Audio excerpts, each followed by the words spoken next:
سلام نقولهم يكون لما أنتي مسرتها وتعنا أمره كن رئينا زي مالختي وكأزم صنعت زي بيونايتد كالتشرز اوف كندا مصنعت تغيرو بتغرينيا تترجمو نهزبي قرب حصير ابز حصار فيديو زيا كم حلاله في مالتيو أمراو تعنا انتايو زبل حساب حيزنا نتوسن دقائق كنرينا مالتيو أمراو تعنا نسمعيتاون سنا أمراون محبراون دحنة حدثت زملكتيو حدثت بخمي كم زحسبن كم زسمعن ناكايدون يصلوا أم علتاو نطفتاتو دما كصلوا يخيليو ودب تعنا عالم WHO سنا أمراو تعنا نفس وكف والكسب أب هلواتو ويكا أب زهلو والقوان قداماي ناي جزاء رأسو تخقلو كجنزاب يقبرو خلاي دما نتي أب هيوت زقاتم نبور وطرت كواتا اللو يخيلي سالساي فرزلو سرح كسرح يخيليو ترابعي دما نمحبر السبو أبركتو يقبر مالتي سلازي إميغريشنن أمراو تعنان متأسسارا اللو وديو أو دحر بايتانا نابز عدقن ممسانا أم من قدي كنقعز كلنا نافتز مسانا يو عدي ويكا تسديدنا زد ننبرلو زلنا عدقن متسك كلنا إن حالفهم قعزوتات من قدتات متأسسارا اللو مالتي سلازنا أمراو تعنا سدتنياتات كتصلو زخلو بزحات رقاحيتات اللو قال خابزقنا قداماي ناي بهلوي وطرتي بهلنا زنبرنا يوتا تولدنا العدي زعبنا له بهل له تسديدنا زمصانا له عد دما او خا بهل له مالت اذا خلت بهلي وطرت الله خلي ازف بهلاوي فللياتيو سالساي ناي قانقا انقفاتات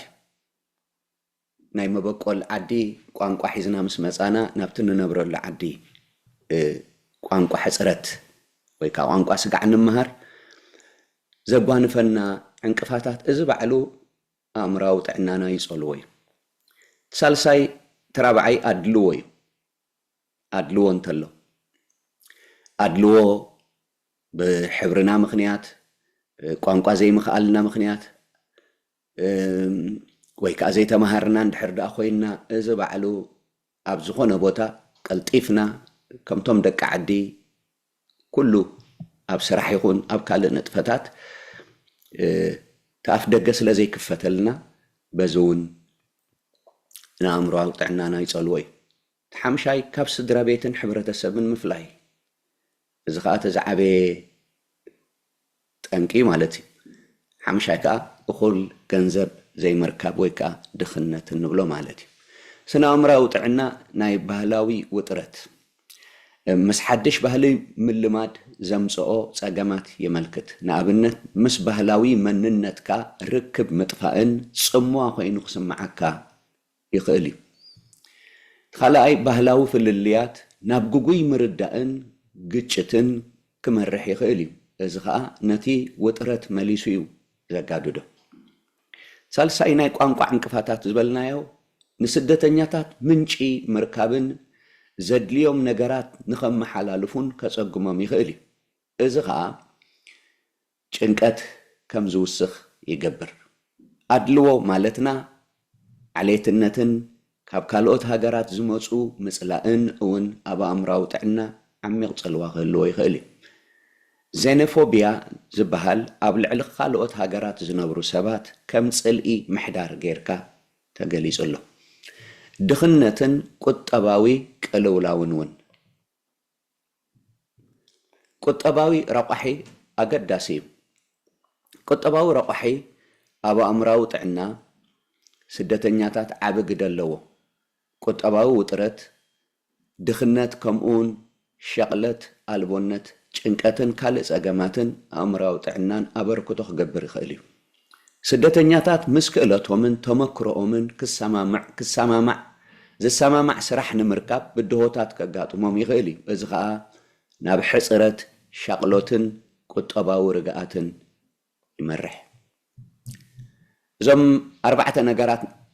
نستبهل اللهم قال اللمود زغونة سنة أمراوي قدات قدامي تسقطي خلاي وطرتي سالساي چنقتي ترابعي مشقالي زيوم 4 يوم متأسسار اللهم كنقلصم كلنا ن4 يوم دما وطرت انتاي مالتناي وطرت كنقوصاصرو اب زي نخل كونتات كم زلنا مس نحسب وي كا كبيد سقطي وي سقات كسمعنا كلو يزمص نابنت بزح ناي سدرا بيتن ناي سراحن حلافنت نموقصصار نحمماتن الرغاويانن كنكناخن كلنا قطباو حصرت كسمعنا كلو موت كغانف كلو حدغا وي جبن ወይ ከዓ ለበዳ ከጋጥመና ከሎ ውጥረት ክስማዓና ይኽእል እቲ ውጥረት ኣዝዩ ብርቱዕ እንተኾይኑ ከቢድ ውጥረት ተባሂሉ ይጽዋዕ ነነውሕ እዋን እንተቀጺሉ ድማ ሕዱር ውጥረት ተባሂሉ ይጽዋዕ እዚ ድማ ናብ ጭንቀት ወይ ከዓ PTSD ክመርሕ ይኽእል እዩ ምልክታት ውጥረት እንታይ እዮም ውጥረት ኣብ ዝተፋላለየ ኣካላውን ስምዒታውን ጠባያውን ምልክታት ክንጸባረቕ ይኽእል እዩ قال خابزي أزز السعبي أكلاوي ملكتات حمام رأسي وترج واداتات كانزا أفلبي دخام ناي دقاسن شوهاتن لوتتات كمون ناي محقق مقبي ساقامات سمعيتاو ملكتاتو خنتايوم تيلنا چنكت ندري سقطي قطعي عرفت زيبلو كمون ناي كاب متن لعل زخونه وطري ملكتات طباي ناي متكوار صقم مرسع دراخه منكاي مدنغواي حشش موساد محبراو تنصلو ازخات ملكتات اب طباي زرأيو مالتي دحر ذا سنبد وطرت مزنبال ازي PTSD إلنا نصوعو post traumatic stress disorder كم كوينات ባህርያዊ ሓደጋታት ወይ ከዓ ኣካላዊ ዓመጻ ዝኣመሰለ ዘሰንብድ ፍጻመ ምስ ኣጋጠመካ ወይ ምስ ረኣኻ ክምዕብል ዝኽእል ኣእምራዊ ጥዕና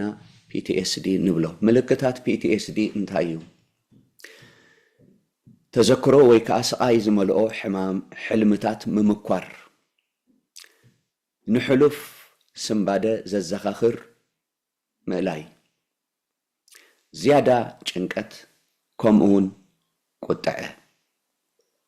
دحر زسنبد وطرت مزنبال PTSD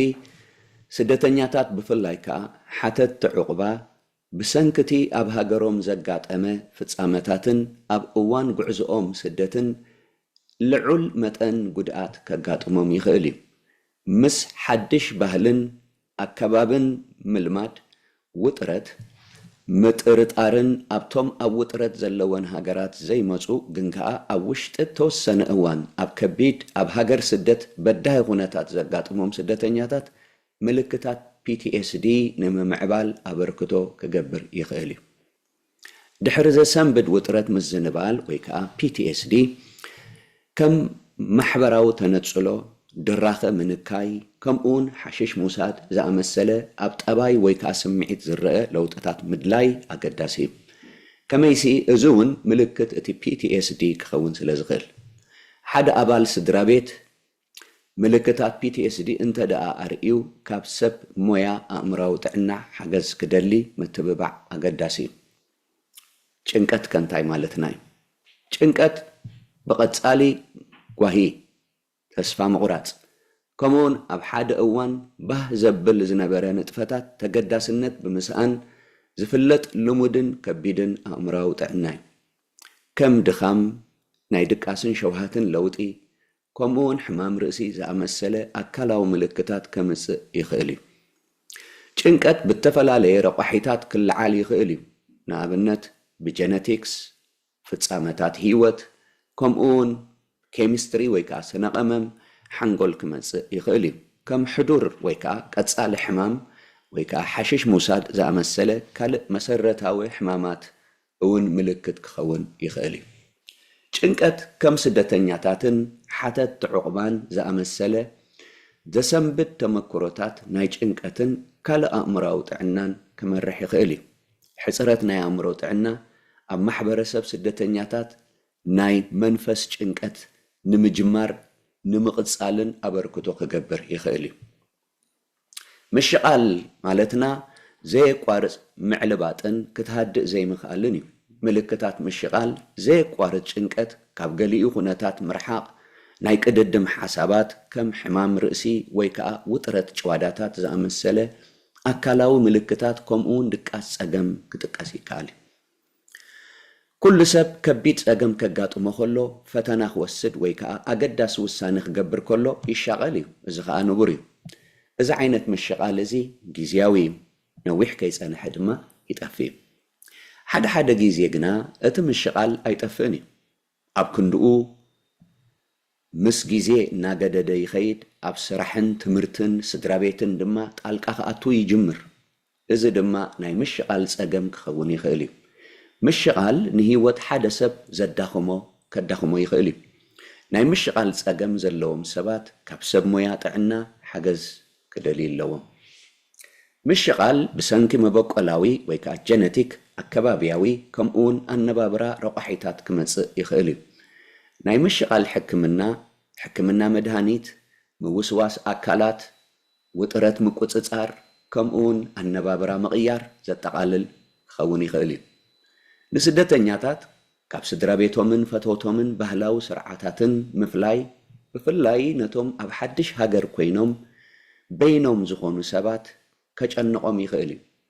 ከም ምስጓግ ዝኣመሰለ ደረጃ ዘይስእን ዘብል ፍርሂ ኣብ ሕዱር ውጥረትን ምሽቃልን ክመርሕ ይኽእል እዩ መከላኸሊ ረቋሒታት እንታይ እዮም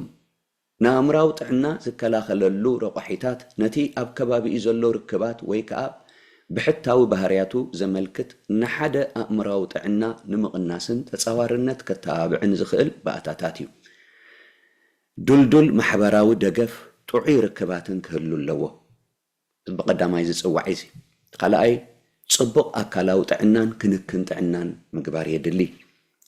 ሳልሳይ ብቑዕ መንበሪ ኣባይትን ቁጠባዊ ውሕስነትን ክህሉ ይግባእ ራብዓይ ውጽኢታዊ ናይ ምጽዋር ክእለትን ጸገም ናይ ምፍታሕ ክእለትን ቀጺሉ ዕላማ ወይ ትርጉም ዘለዎ ስራሕ ኣብ ሓጎስን ናይ ዓወት ስምዒትን ኣብ ዘምጽእ ንጥፈታት ምስታፍ ዝሕጉሰና ነገር ኣለሊና ኣብኡ ኣትኩሮ ምግባር ቀጺሉ ኣወንታዊ ርእሰ ምትእምማንን ናይ ዕቤት ኣተሓሳስባን ኣድላይ ኣብ ዝኾነሉ እዋን ኣገልግሎታት ኣእምራዊ ጥዕናን ሕክምናን ምርካብ ቀጺሉ ውሕስነት ዘለዎን ርጉእን መነባብሮ ሃዋሁ ምፍጣር ናይ መወዳእታ ከዓ ባህላውን መንፈሳውን ሃይማኖታውን እምነታትን ልምድታትን ምጽናዕን ደገፍ ይህቡ እዮም እዚኣቶም ኩሎም ሰብ ሞያ ኣእምራዊ ጥዕና ብዛዕባ ናይ ኣእምሮ ጥዕና ጸገም ሓገዝ ዘድልየካ ኮይኑ እንተተሰሚዑካ GP ጀነራል ሓኪም ወይ ከዓ ጀነራል ፕራክቲሽነር ናይ መጀመርታ መራኸቢ ቦታኻ ክኸውን ይኽእል እዩ ሓፈሻዊ ወይ ከዓ ጀነራል ሓኪም ንሓፈሻዊ ጉዳያት ክእዝዙ ይኽእሉ እዮም ኣድላይ እንተኾይኑ ድማ ናብ ናይ ስነ ኣእምሮ ሓኪም ወይ ከዓ ሓካይም ስነ ኣእምሮ ክውከሱ ይኽእሉ እዮም ማሕበራዊ ሰራሕተኛታት እውን ናይ ምኽሪ ስልጠና ኣለዎም ተመሳሳሊ ኣገልግሎታት ድማ ይህቡ እዮም ሓካይም ስነ ኣእምሮ ገሊኡ ጉዳያት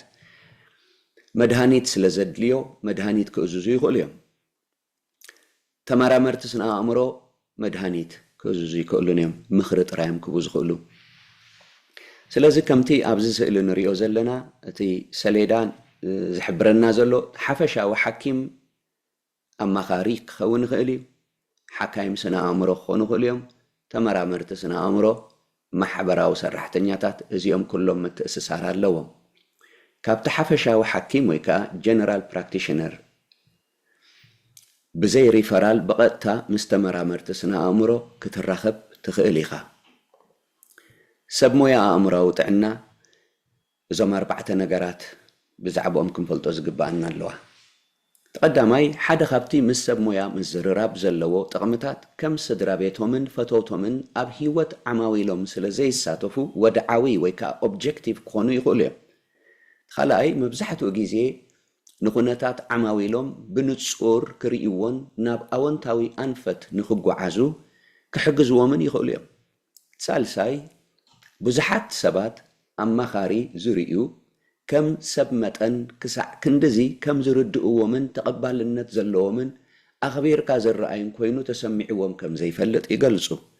መብዛሕትኡ ግዜ ኣገዳሲ ውሳነታት ናይ ምግባር ወይ ንነገራት ካብ ዓሚቕ ካብ ቅድሚ ሕጂ ብዝተፈለየ መገዲ ናይ ምርኣይ ክእለት ከም ዘለዎም ይገልጹ። ልክዕ ከምቲ ኣካላዊ ምውስዋስ መኣዛታት ዘለዎ ምግቢ ንኣካላት ዘደልድሎ ወይ ሃይማኖታዊ ጸሎት ንእምነትና ዘደልድሎ ምኽሪ ምርካብ ንኣእምሮና ዘደልድሎ መገዲ ጌርካ ምሕሳብ ሓጋዚ እዩ። ሰብ ሞያ ኣእምራዊ ጥዕና ሕክምና ኣብ መንጎ ሓኪምን ዓማዊልን ዘሎ ክልተ ወገን መስርሕ እዩ። ካልኣይ ካብ ክልቲኡ ወገናት ንጡፍ ተሳትፎ ዘጠቓልል ከምኡውን ምትእምማንን ቅንዕናን ሓባራዊ ምክብባርን ቀንዲ ተዋፅኦታት ኣብ ዝኾነሉ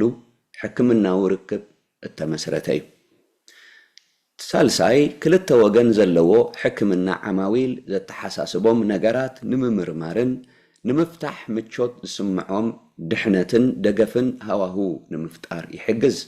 ቴራፒስት ዓማዊል ክልቲኦም ምትእስሳር ኣለዎም ከምቲ ብስእሊ ንሪኦ ዘለና። ኣብ ሓኪም እንታይ ክትደሊ ኣለካ? ካብ ሓኪምካ እንታይ ኢኻ ትፅበይ? እዞም ኩሎም ኣብዚ ጽቡቕ ናይ ኣእምሮ ጥዕና ቴራፒስት እዞም ኩሎም ኣብዚ ንረቑሖም ኣገደስቲ እዮም። እዚ ደሊኹም ኢኹም ናብ ሓኪምኩም ክትከዱ ዘለኩም። ናይ መጀመርያ ሓደ ሓኪም ሓልዮት ዘለዎ ክኸውን ኣለዎ። ንስምዒት ካልኦት ናይ ምርዳእን ምክፋልን ክእለት። ካልኣይ ንጡፍ ናይ ምስማዕ ክእለት ነቲ ዓማዊሉ ዝብልዎ ኣቓልቦን ኣረኣእያኡን ምርዳእን ዘለዎ። ካልእ ትዕግስቲ ዘለዎ ክኸውን ኣለዎ። ንተወሰነ እዋን ደገፍን መምርሕን ምሃብ። ድሕሪኡ ባህላዊ ብቕዓት ዝተፈላለየ ባህላዊ ድሕረ ባይታ ምርዳእን ምኽባርን የድሊ። ባህልና ዘይፈልጡ ሓካይም ክኾኑ ከለዉ እቲ ዝሓለፍናይ ኩነታት ክርድኡልና ከጸግሞም ይኽእል እዩ። ስለዚ መጽናዕቲ ዝገብሩ ብዛዕባ ባህሊ ዳህሰሳ ገይሮም ትግቡእ ምስ ባህሊ ዝተኣሳሰረ ምኽርታት ክቡናን ክሕግዙናን ይግባእ። ካልእ ጽቡቕ ሓሳብ ንሓሳብ ናይ ምልውዋጥ ክእለት ዘለዎም ሓሳባት ብንጹር ብውፅኢታውን መንገዲ ናይ ምእላይ ክእለት ዘለዎም። ቀፂሉ ከዓ ምስጢራውነት ናይ ዓማዊልን ሓበሬታኦምን ብሕታዊ ሓበሬታ ክሕልው ወይ ከዓ ምስጢር ዝዕቅቡ ክኾኑ ይምረጽ። ካልእ ተዓጻጻፍነት እዩ። ንነፍሲ ወከፍ ዓማዊል ፍሉይ ድሌታት ንምምላእ ምትዕርራይ ምግባር። እዚ የብሎምን ማለት ኣይኮነን። ብፍላይ ምስጢራውነት ዝኾነ ሓኪም ነቲ ንነግሮ ግላዊ ጉዳይና ናይ ብሕቲ ጉዳይና ብምስጢር ክዕቅብዎ ሞያዊ ሓላፍነቶም እዩ። ኣኽብሮት ዘለዎም ክኾኑ ኣለዎም። ንዓማዊል ብኽብርን ንውልቃዊ ተመክሮታቶምን ብኣኽብሮት ዝሕዙ ክኾኑ ኣለዎም። እዞም ኩሎም ዝረቑሓናዮም ኣብዚ ካብ ሓደ ሓኪም ንሕና ክንጠልቦም ዘለና ንምዝኽኻር እዩ። ናይ ስነ ኣእምሮ ክኢላ እንታይ እዩ ዝገብር? ክገብርዎ ዘለዎም መጀመርያ ክንዛረብ፣ ብድሕሪኡ ከዓ ክገብርዎ ዘይብሎም ወይ ከዓ ክገብርዎ ዘይክእሉ ክንሕብር ኢና ማለት እዩ። ሰብ ሞያ ኣእምራዊ ጥዕና ንጸገማት ኣእምራዊ ጥዕና ይቕረይታ ሰብ ሞያዊ ኣእምራዊ ጥዕና ንጸገማት ኣእምራዊ ጥዕና ብዘረባ ሕክምና ወይ ከዓ ቶክ ተራፒ ንምምርማርን ንምሕካምን ስልጠናት ዋሂቦም እዩ። ካልኣይ ንሰባት እተፈላለየ ስምዒታውን ጠባያውን ስነ ኣእምራውን ጸገማት ንኽዋጽኡሉ ይሕግዝዎም፣ ስምዒታዊ ድሕነትን ድማ የተባብዑ። ናይ ስነ ኣእምሮ ልምምድ መብዛሕትኡ ግዜ ምግምጋም፣ መርመራ ሕክምና ከምኡውን ምክልኻል ኣእምራዊ ጥዕናን ስምዒታዊ ምዝንባልን የጠቓልል። እዚ ከዓ ናይ ውልቀ ሰብ ሕክምና፣ ናይ ጉጅለ ሕክምና፣ ስነ ኣእምራዊ መርመራ ከምኡውን ኣብ መርትዖ እተመሰረተ ሕክምናዊ ሜላታት ምጥቕላል ምጥቃም ዘጠቓለለ ክኸውን ይኽእል እዩ። ተመራመርቲ ስነ ኣእምሮ እንታይ ኣይገብሩን? ዋላ እውን ዘሕፍር ወይ ከዓ ስክፍታ ዘለዎ ዝስማዓካ ነገር ኣካፊልካዮም እኳ እንተኾንካ ተመራማሪ ስነ አእምሮዊ ኣይፈርደካን እዩ ዕላማ ዘለካን ንገዛእ ርእስኻ ከም ሰብን ተነቃፍን ጌርካ ንኽትሪኣ ይሕግዘካ ካልኣይ ምስጢራዊ ዝርዝራትካ ኣየካፍሉን እዮም ብዘይካ ብሕጊ ተዛ ተሓቲቶም ሳልሳይ ንፀገምካ ዝኸውን መፍትሒ ኣይህቡን እዮም ንዓኻ ዝሓይሽ እንታይ ምዃኑ ክትውስንን ግን ክሕግዙኻ ይኽእሉ እዮም ተራብዓይ ብዛዕባ ባህልኻ ግምታዊ ሓሳባት ኣይገብሩን እዮም ባህልኻን ካልእ ድሕረ ባይታኻን ክርድእዎ ድማ ይፍትኑ ኣገባባት ሓደ ናይ ስነ ኣእምሮ ክኢላ ዝጥቀመሉ ዝተፈላለየ ዓይነት ሕክምና ተመራመርቲ ስነ ኣእምሮ ንዓማዊሎም ከከም ድሌት ዓማዊል ንምሓዝ ሓደ ወይ ከዓ ካብኡ ንላዕሊ ዓይነት ሕክምና ክጥቀሙ ይኽእሉ እዮም ገሊኡ እዞም ዝስዕቡ እዮም ኮግኒቲቭ ባህርያዊ ሕክምና CBT ሓሳባት ሓቅታት ዘይኮነስ ሓሳባት ከም ዝኾነ እዩ ዝምህር እዚ ከዓ ውልቀ ሰባት ኣብ ጠባዮም ለውጢ ከምፅእ ዝኽእል ኣተሓሳስብኦም ብጭቡጥ ንኽምርምሩን ንኽቕይሩን ዝቐለለ ይገብሮም ካልኣይ ሳይኮዳይናሚክስ ሕክምና እዚ ማለት ከዓ ኣብ ጭንቀት ከቢድ ውጥረት ወይ ከዓ ስምዒታዊ ፀገም ኣብ ኣእምሮዊ ውሽጣዊ ግጭት ከምፅእ ይኽእል እዩ እዚ ከዓ ናብ ስነ ኣእምሮዊ ውጥረት ክመርሕ ይኽእል እዩ ሳይኮዳይናሚክስ ሕክምና ነዚ ስነ ኣእምሮዊ ውጥረት ይገልጾን ይፈትሖን ኣገባባት ሰብኣውነት ሕክምና ንኣብነት ኣብ ሰብ ዘተኮረ ሕክምና ማለት እዩ ኣብ ብርትዖኦምን ተኽእሎኦምን ናይ ምምራፅ ናፅነትን ብምትኳር ሓያል ናይ ገዛእ ርእስኻ ስምዒት ንምምዕባል ዝዓለመ እዩ ካልኣይ ኣብ መፍትሒ ዘተኮረ ሕክምና ህፁፅ ፀገማት እቲ ዝሕሙም ኣወንታዊ ውፅኢት ኣብ ምርካብ ዘተኮረ እዩ ቀፂሉ ኣብ ዝሓለፈ ጉዳያት ኣየተኩርን እዩ ኣብ ኣእምሮ ዝተመስረተ ሕክምናታት ኣቓልቦ ዓማዊል ናብ ህልዊ ህሞት ንምቕያር ካብ ዘጨንቕ ሓሳባቶምን ኣካላዊ ስምዒታቶምን ቀልጢፎም ህድኣት ምእንቲ ክህድኡ እዩ ናይ መጀመርያ ክፋል ናይዚ መልእኽቲ እዚ ኣብዚ ሎማዓንቲ ክንዛዝሞ ኢና ኣብዚ ቅፅል ብከምዚ ዓይነት መንገዲ ሓፂር ብዛዕባ ስነ ኣእምሮዊ ጥዕና ኣገዳሲ ሓበሬታ ክነመሓላልፍ ኢና ይቐኒየለይ